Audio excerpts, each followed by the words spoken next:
Hey everybody, today I have what I hope will be a fun little discussion. I'm going to be discussing the ways in which women subvert the masculine principle.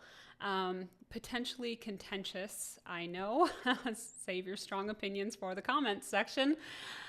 We will be looking at two ways in which that subversion can happen. By no means the only ways. So one is a corruption of the Demeter archetype, and the other is a corruption of the Aphrodite archetype. This was originally going to be a follow-up to a Telegram post that had generated a lot of heated discussion, but I decided I had more that I wanted to say on the subject than was going to fit into a neat little post. So I want to start off with what I originally shared, which was a quote on Mothers and Sons from Jungian psychologist Robert Johnson. So in his book, Understanding Masculine Psychology, Robert Johnson writes, "No son ever develops into manhood without in some way being disloyal to his mother. If he remains with her to comfort her and console her, then he never gets out of his mother complex. Often a mother will do all she can to keep her son with her. One of the most subtle ways is to encourage him in the idea of being loyal to her. But if he gives in to her completely, then she often finds herself with a son severely injured in his masculinity. The son must ride off and leave his mother, even if it appears to mean disloyalty, and the mother must bear this pain. Later, like Parsifal, the son may come back to the mother, and they may find a new relationship on a new level, but this can only be done after the son has first achieved his independence and transferred his affection to a woman, either in an interior way with his own inner feminine side or in an exterior way with a real female companion of his own age. In our myth, Parsifal's mother died when he left. Perhaps she represents the kind of woman who can only exist as a mother, who dies when this role is taken from her because she does not understand how to be an individual woman, but only mother." So let's use this as our launching point and start with the corruption of the Demeter archetype and look at this idea from the standpoint of tradition and also from modern psychology. Two very opposing schools of thought, I know. So you're probably all familiar by now with the traditionalist idea that the masculine has primacy over the feminine, as the active principle has primacy over the passive principle and the solar over the lunar. So Robert Johnson says that a man needs to be disloyal to his mother in order to actualize his masculinity. Well, what does that really mean? Because nobody wants to be disloyal to their family, and especially not their mother after all. So what this means in practice is that a man must grow beyond devotion to his mother rather than serving her needs and whims. In order to become a man, he needs to assert his solar essence and then draw his mother into his orbit rather than the other way around. One of the reasons the southern Demetrian strains of spirituality are so diametrically opposed to the northern Hyperborean strain that is represented by the world of tradition is that in the Demetrian matriarchal societies, the mother was held in the highest esteem because as the one who gives birth, the act of creation was, perhaps falsely attributed to the feminine. What we see in the Hyperborean lineage is that the opposite is held. And that is that the feminine was produced from the masculine. The active, creative, masculine element comes first, followed by the passive, destructive, feminine element. You cannot have one without the other, but the feminine is tied to matter and the state of becoming, which is necessarily destructive in nature because all matter is subject to time and the laws of entropy, right? Whereas the masculine is tied to spirit and the state of being and thus not associated with the destructive element because that which is destructive cannot be eternal, simply put. In order for the feminine to create anything, it must first be fecundated by the masculine. Women do not give birth in a vacuum. They do first need the seed of a man, and it's the action of the man that is required for this. So soil produces nothing on its own without a seed being planted, even if it looks like that flower is coming out of the soil.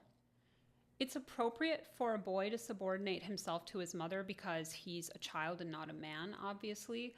But in order to become a man, he does need to break free of that. He cannot remain in that subservient position forever because he will never develop his solar principle.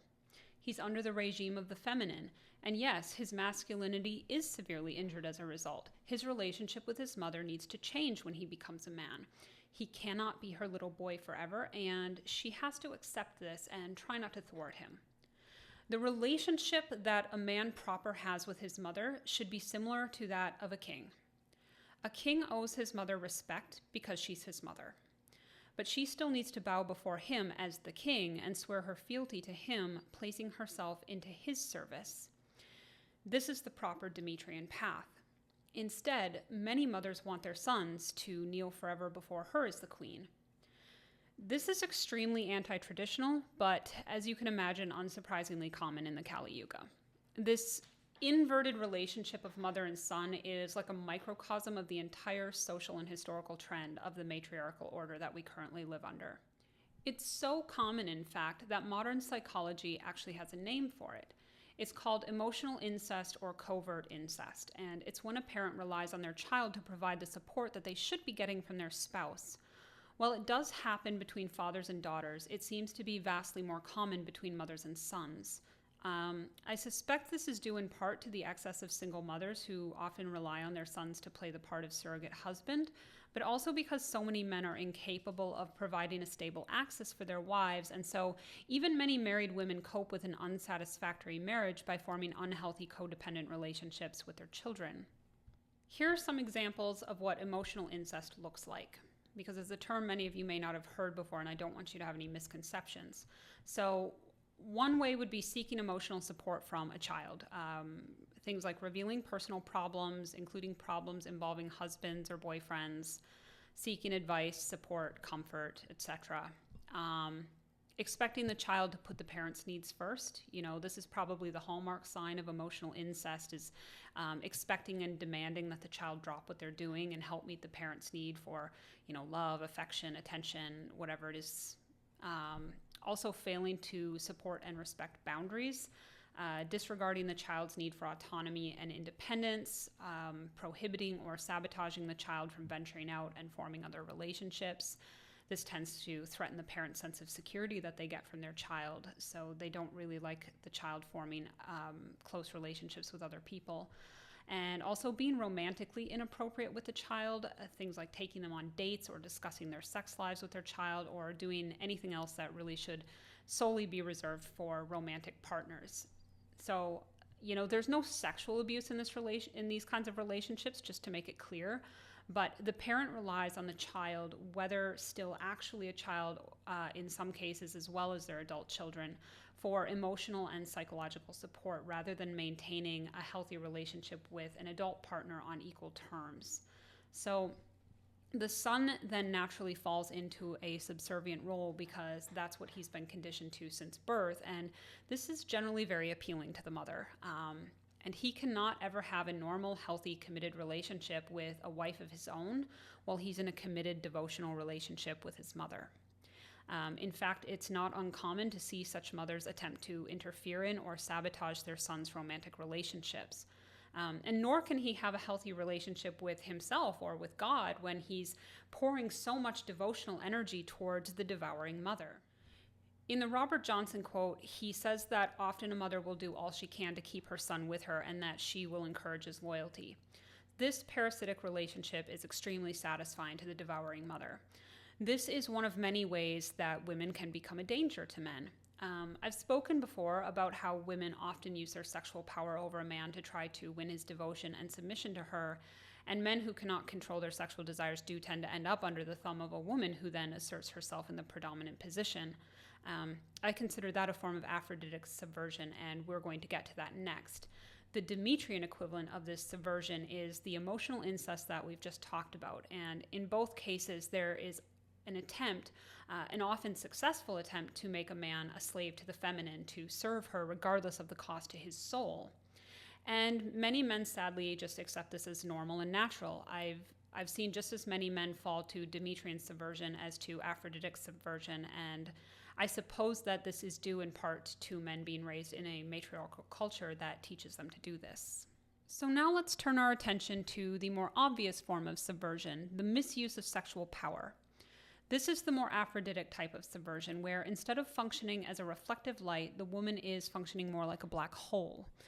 Julius Evola has occasionally referred to the sucking nature of woman, and I think that imagery is really appropriate when we're talking about the ways in which a woman subverts the solar principle of man, the sucking away of his light into a black hole. In both cases of Aphroditic and Demetrian subversion, we have the dynamic of consuming instead of reflecting, of taking, all to satiate her endless desires and hungers rather than doing what is traditional. The traditional path is one of fides, of fidelity, of devotion, of giving.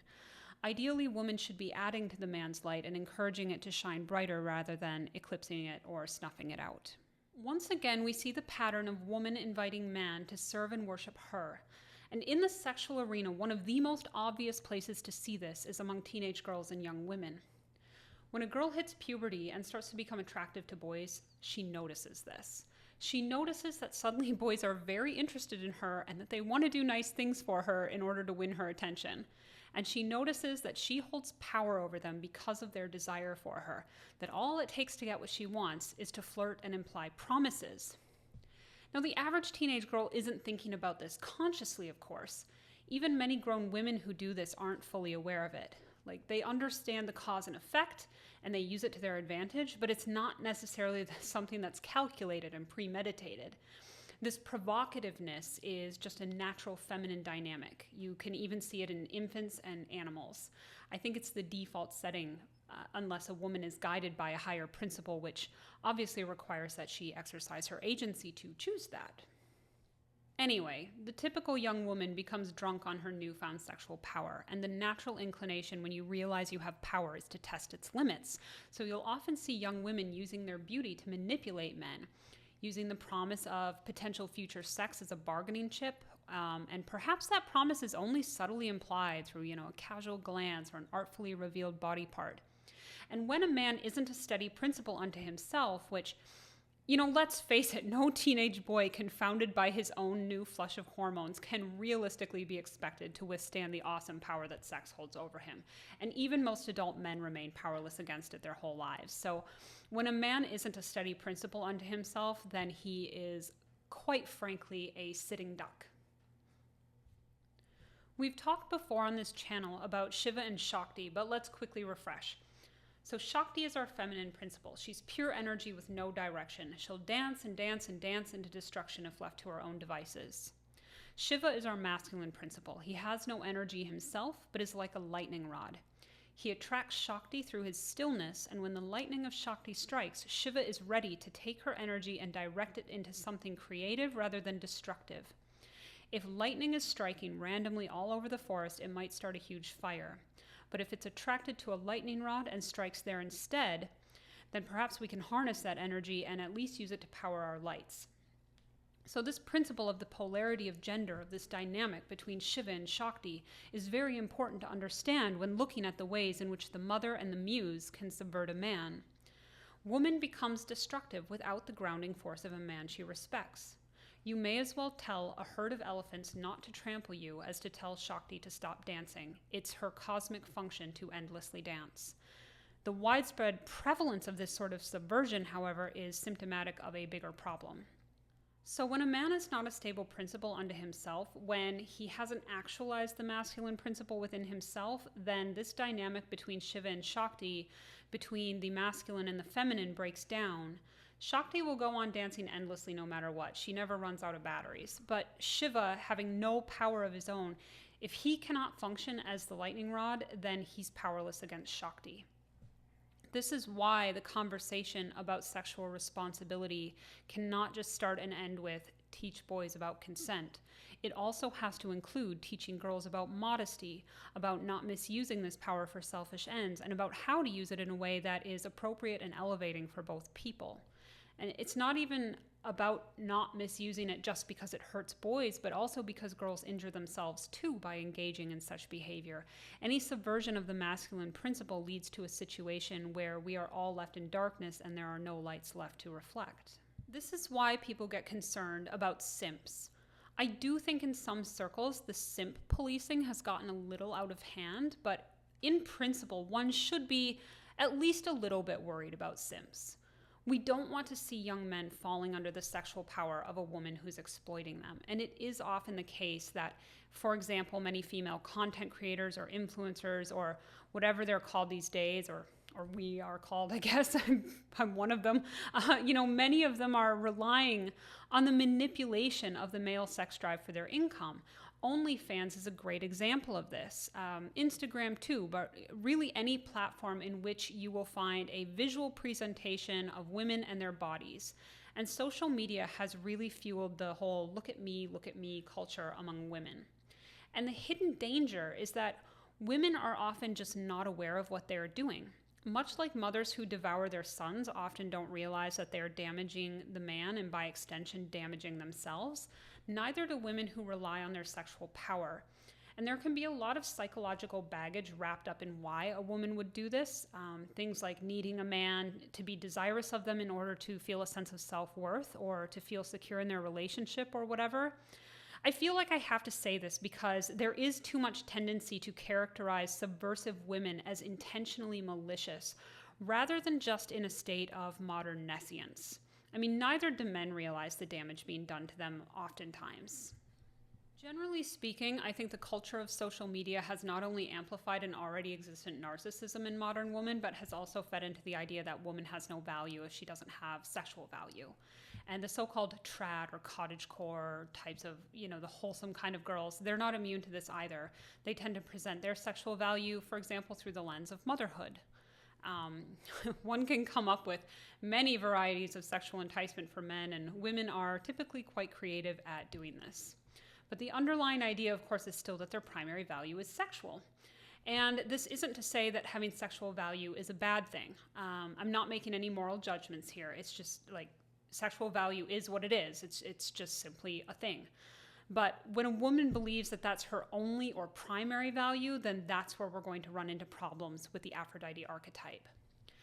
However, when a woman believes that her primary value is spiritual, sexual value will find its proper level in that hierarchy, and women who are in touch with their spiritual value first and foremost generally don't tend to use sex as a tool of corruption because they have a higher guiding principle at work. Remember what I said in my videos on the traditional paths to heroism.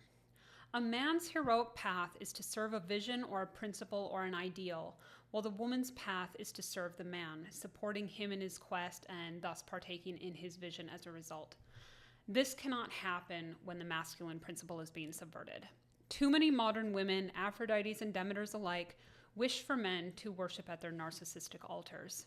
But then neither the man nor the woman can have any transcendent aim. In destroying man, woman also destroys herself. My suggestion for men is this: develop internal self-sufficiency. Cultivate your Shiva principle. Become the unmoved mover. This is what will not only protect you against subversion, but also allow you to shine a light into the world that your mother and wife will be only too glad to reflect. My suggestion for women is twofold. The first is, be ever mindful of the subtle and inadvertent ways you might drag a man down. There are ways in which one could say that woman, as Aphrodite, represents the ultimate heroic challenge for man, but that is categorically different than the careless unleashing of the power of Eros or the selfish manipulations. There is a difference between deliberate enticement for a spiritual goal and outright wantonness for banal and profane reasons. The second is ironically the same as for men. Develop your internal self-sufficiency. Develop your animus. Get yourself to a place where you don't need men to validate your beauty in order to feel worthy, and where you don't need to rely on your sons to fill emotional holes in you. Having a healthy relationship with your inner man frees you from that devouring, sucking tendency that comes with the unbalanced feminine. This goes back to the original quote that we started with and Robert Johnson's reference to Parsifal's mother who died when he left. This idea that some women are unable to exist as individual women, but only as a particular role. You want to be able to exist independently of your relationship to a man, which perhaps counterintuitively allows you to have a higher capacity to reflect light. Both men and women need to lift their eyes towards a higher vision.